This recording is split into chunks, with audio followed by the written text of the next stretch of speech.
Hello, crochet friends. Welcome to week 1 of the 6 weeks of learning to crochet. This week, we are going to be learning how to make a slip knot, chain, and single crochet.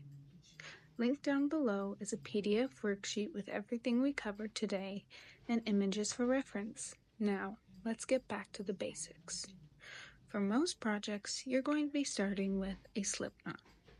To make a slip knot, you will start by placing your yarn around your index finger with the tail end hanging down closest to your thumb. I find that the perfect length for your tail for me measures from the base of my index finger to the top of my wrist. Now take your tail end and cross it over top of your working yarn. This will create an X where they intersect. With your other hand, pinch the two pieces where they cross and slip your index finger out. Now that you have your finger free, pull up on the tail end through the opening. Don't pull all the way though, just enough to where you can create a little loop. Keep a hold of that loop and with your other hand, pull on the working yarn side until it creates a knot.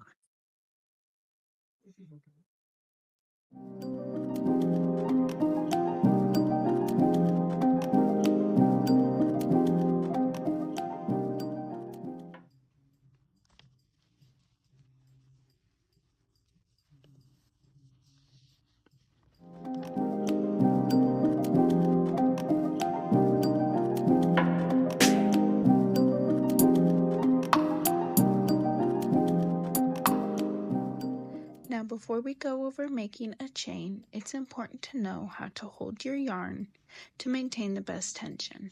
With your working yarn on your non-dominant side with your non-working hand, bring the yarn through the space of your pinky and ring finger. Wrap the yarn around your pinky finger and back through that space between those two fingers. Go across the base of your ring and middle finger and bring the yarn up through that gap between your middle and index finger. Wrap the yarn around the back of your index finger, like so.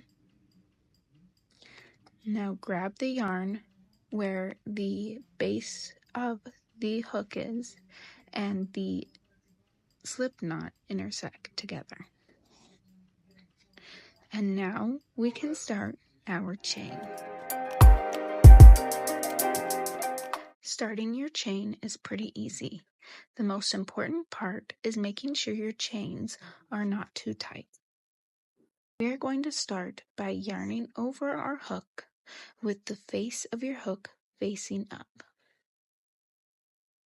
So yarn over, turn your hook away from the yarn over direction with the face of your hook looking down. Remember that loop on your hook from your slip knot? Great! With the hook still facing down, pull your hook through that loop. Now you have a new loop on your hook and your first chain stitch. Now let's do it again. You're going to yarn over your hook, turn the face of your hook down, and pull through that loop. And there we go. Let's do it one more time. Yarn over, turn your hook down, and pull through that loop. Now, I need to take my own words and not make my chains too tight, but that's okay. Yarn over, and if it slips from that, that's okay. Just yarn over again and pull it through that loop. Now, one thing I like to do is I like to keep my thumb and index finger, no, that's not it, my middle finger up closer to the base of my hook where I have my chains, just to help maintain that, like where I control the loop, and it's easier to slip it over the working yarn. So let's do it again. Yarn over, turn, pull through the loop. And again, yarn over, turn, pull through that loop. Yarn over, turn, pull through the loop. Yarn over again, turn, and pull through your loop. You guys are doing great, and I'm so happy we can do this together. Now I'm going to let you finish your chain until your chain measures anywhere between 4 and 6 inches. So let's get to it.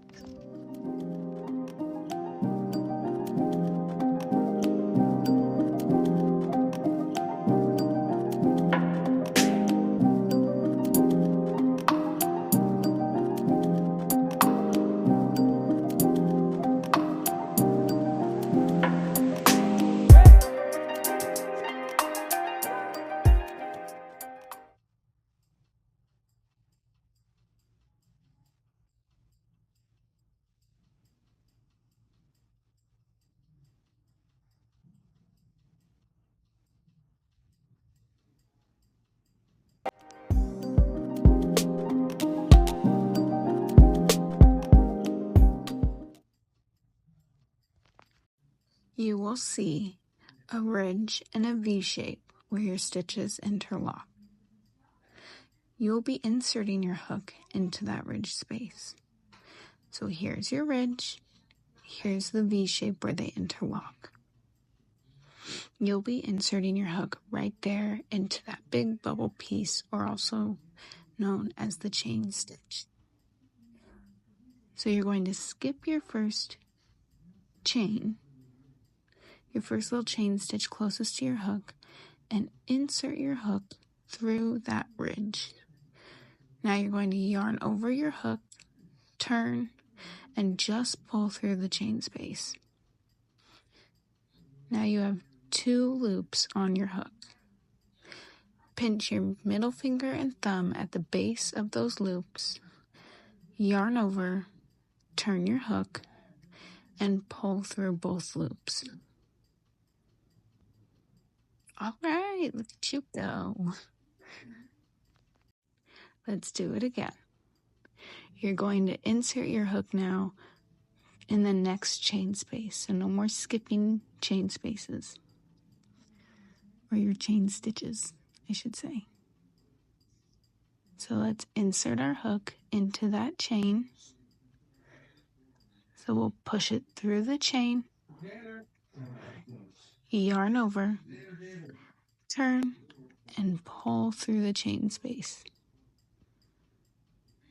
Pinch at the bottom, yarn over again, turn, and pull through both loops on your hook. We're going to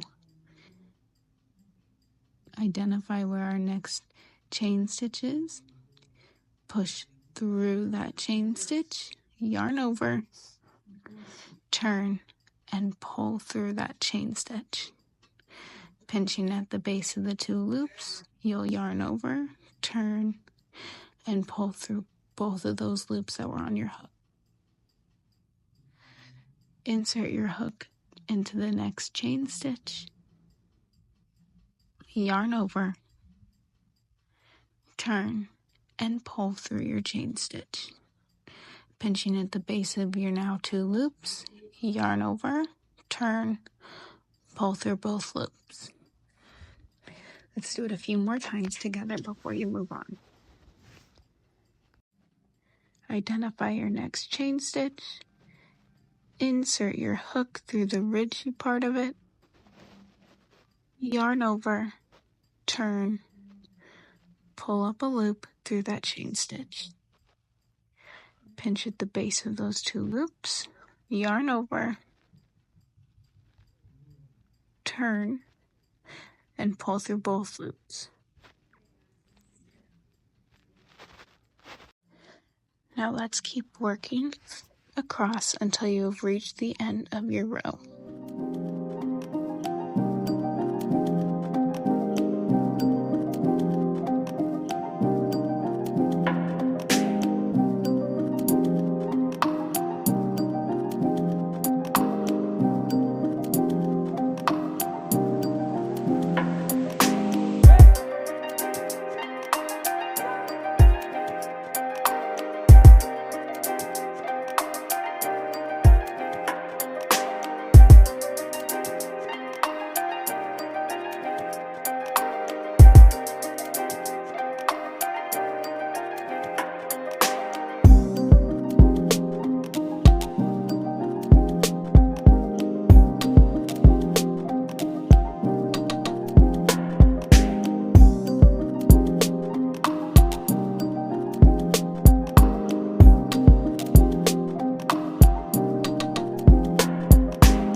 Now that we are finished making our chain, from just a chain to our first row of single crochets, we are going to chain one and turn our work. So we'll chain one and turn our work. Now just like before, except this time, we are not going to skip a stitch. We're going to insert our hook into the single crochet closest to our hook. So let's identify what stitch we'll be going into. We're going to go into this stitch right here closest to our hook. So that first single crochet closest to your hook. As you can see, it makes like a little cute heart shape.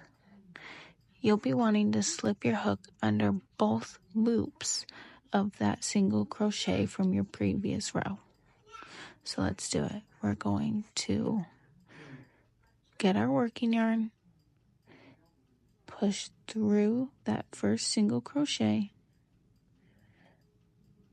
Come on, hook. There we go.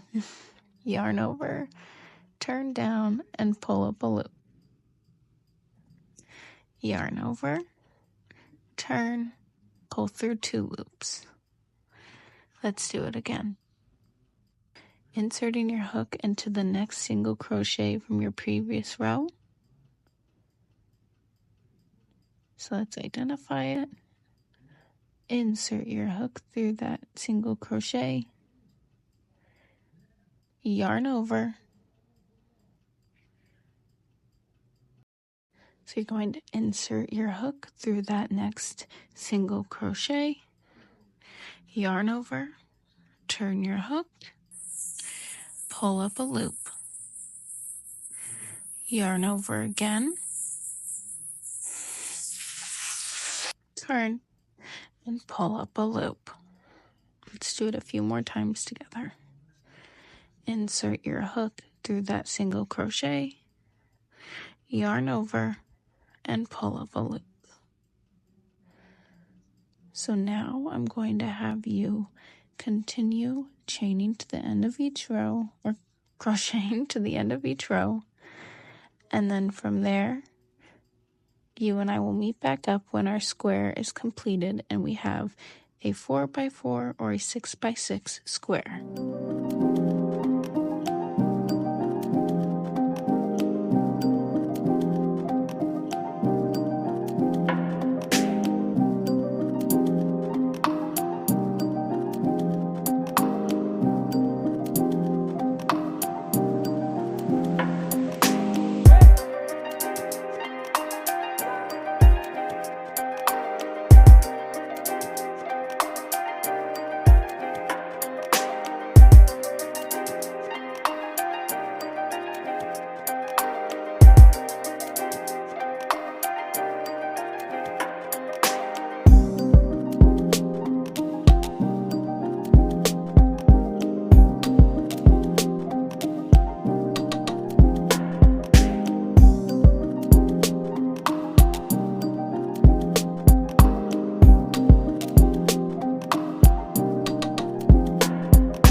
we are all finished with our square, we are going to cut our tail to length and we are going to fasten off. We are going to need scissors and, of course, our yarn to make a new tail. I like to measure across the top of my work with my working yarn and cut a little bit away from the edge, maybe about an inch, half an inch. That way I have a tail I can sew in that's long enough and fasten off with. To fasten off, I like to chain 2. So I'll chain 1 and chain another. As you can see, I have a short tail, and we're going to tighten down, and now we have a knot.